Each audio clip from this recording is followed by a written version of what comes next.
In this episode of RBR, we're going to be prepping the Z for the Tail of the Dragon trip this weekend. Stay tuned.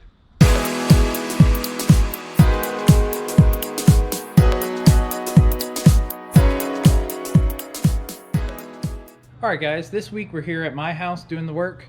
We are working on the Z and prepping for the Dragon. We're doing a brake swap with some Carbotech pads, a fluid flush, and just generally checking everything over before the 10-hour trek down to Tail of the Dragon.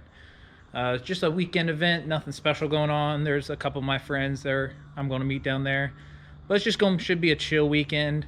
Unfortunately, I just looked at the weather and it's supposed to rain, even though when I booked the trip 2 days ago it was supposed to be nice and sunny. So that's a drag. Hopefully the weather will change by the end of the week, but we'll find out. But here, we already got the Z up on jack stands earlier today. I've already done the brake fluid flush with RBF 600, some great fluid. But we're going to be changing out the rotors and the pads with Carbotechs, like I said. These rotors I've had on here since I did this swap from a G35, and they're, as you can tell, getting kind of worn out. They've gone through multiple a whole bunch of Dragon trips, autocross, a couple track days, and they're doing really good. I don't know which brand rotors these are. My guess is like centric slotted, but they're holding up really well. No cracking. The fronts have gotten red hot. Like, I have a picture to prove it. Insert here. And yes, there's no cracking whatsoever on these. They're holding up really well. These Stop Tech pads don't wear out rotors. I think I've gone through like 5 sets, and there's just a tiny little inside lip. I've ground the outside lip a couple times. Just once actually.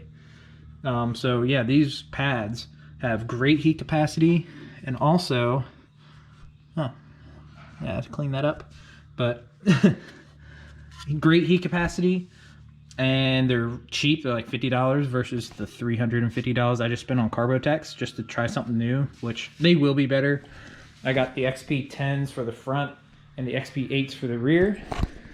So I'm looking forward to trying a new pad. They should provide a big safety factor for temperature and confidence in the brakes. Because while the Stop Techs lasted really well with the RBF 600, they did not have the best bite. I think their pad coefficient of friction was about a 0.3 to 0.4, and these Carbotechs should be in the 0.5 range. All right guys, we're back. I finished swapping on the new rotors on the 350, and now we are waiting on the pads. I've already pushed in all the pistons on the calipers, so I can just slap in the new pads when they get here tomorrow. But if you guys do not have this tool, it is the best tool ever for doing brakes. It's called the brake caliper press. It just pushes in all the pistons. It's about 2 pistons wide, and it presses them all in. No muss, no fuss. It's super simple, super quick, and you don't have to use like pliers or anything like that. It just presses them in all at once, and it's a great tool. I'll show you guys that. Let's see. So as you guys can see here, you can push it out, then it goes back in and just presses in all the pistons all together. It is one of my favorite tools because it makes doing brakes a lot easier. And yeah, it is relatively inexpensive. I forget how much it is on Amazon, but it's worth every penny, no matter how much it costs. So you guys should get you one of those. It is the best. So continue on for the night. I have one thing I want to do. I'm getting an alignment done on Thursday on Wednesday before I leave on Friday morning early. And there's one thing I need to do to make it ready, and that is let me get a light. This bushing right there, as you can see, has started to work its way out. Well, now you can see. So I need to press that back in so that I mean, it wouldn't affect the alignment, but it's not perfect. And since I'm getting alignment, might as well.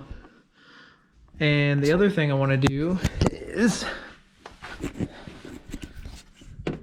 my brake line here. I put the electrical tape on to keep it from chafing. As you can see from the last Dragon trip, it chafed a little bit. I'm going to order new lines.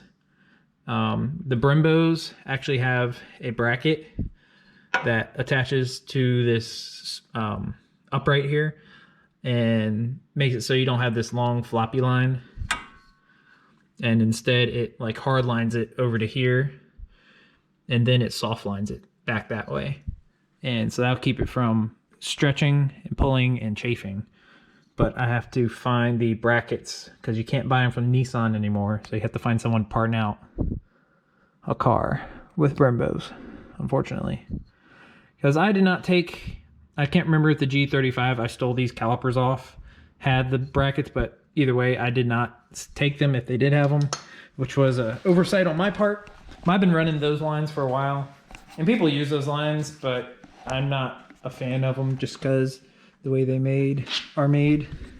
I did, however, on this side, I made this extension bracket over here to make it so it sat lower, and this one doesn't chafe except right there, and it's not much, so I might do the same to that one.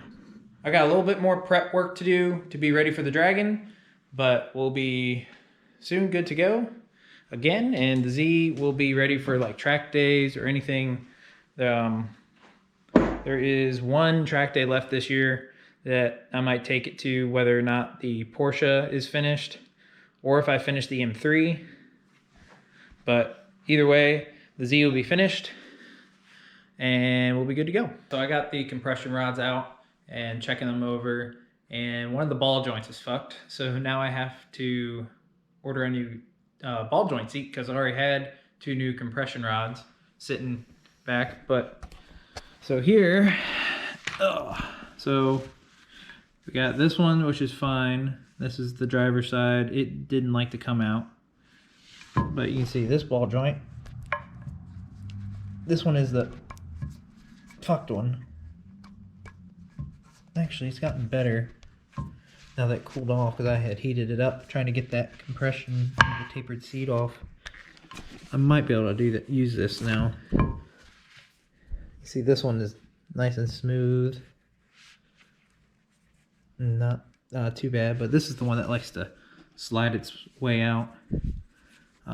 So now I have to make a decision whether or not to get to the tapered seats, because I have these new compression rods, which have a little bit nicer than those other ones, but they have OEM bushings in them, which may or may not be a bad thing because they can't come out of the arm.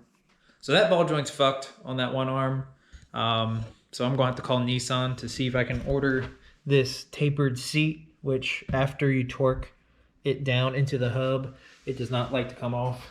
I tried to get it off. I tried heating that up and banging it off with a hammer and a screwdriver, but obviously it did not come out. So now I gotta order 2 of those, and I might use those arms, or I might just stuff these back in there, not sure. But stay tuned for the next episode when I put the car together and determine which way I'm gonna go with it. Well guys, thanks for watching this episode. Join me next time when I put the car back together, get the brakes back in, get in alignment, and head down to the Dragon. Thanks guys, bye.